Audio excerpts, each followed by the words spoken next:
Assalamu alaikum. O tuğanlar bul Тоң rayonuna Karaştu, Karaşar ayılı.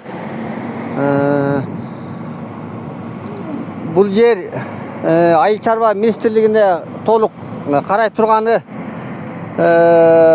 анықталып, ошо негізінде бүгінгі күні Тоң райондық су чарба башқармалығының техникасының жардамымен мынтип дренаж қазылып атат.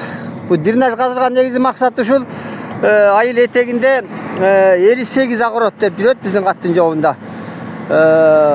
Бөлүнүп берилген 2003 жылы. 2003.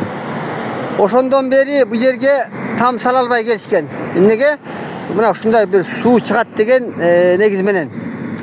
Мына бүгүнкү күнү ошол президентибиздин администрация жетекчисинин биринчи орун басары Азамат Сактанбековичтин колдоосу менен ошол кишинин тапшырмасы менен бүгүнкү күнү мына ушул иштер жүрүп жатат мынакей. Бүгүн Кудай буйрса соңуна чыгат. Мына ушул жерге ошо бир азыр салын элек болсо да бир канча бир 30-40 болуп калса дагы бир мигрант кайтып келишине шарт түзүлүп атат да туугандар мынакей.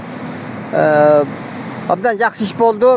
Ушул бөлүнгөн огород ээлеринин атынан дагы ошол Азамат Сактанбековичке, андан кийинки район область жетекчилерине дагы жалпы ыраазычылык билгизип кетебиз. Ушундай азыркы мына ажообуздун командасы дайыма ушундай элге жакын болуп, элге кызмат кылып турса, кыргыз эли ушундай бир кыйынчылыктардан арылабызбы деген үмүттөбүз туугандар мына. Жалпы бардыгына иштерине ийгилик туугандар мынакей. Бир 10 чакты күн тегерегинде жалпы узундугу 750 метр болду. Дренаждын жазылыгы ошо 5 метр, асты ошо 2,5, средний 2,5 деп койсо болот, орточочу. Мына ушундай көлөмдө казылып, мына уже кыштын кыран чилдесинде эле тигинтип суу агып атат туугандар мынакей.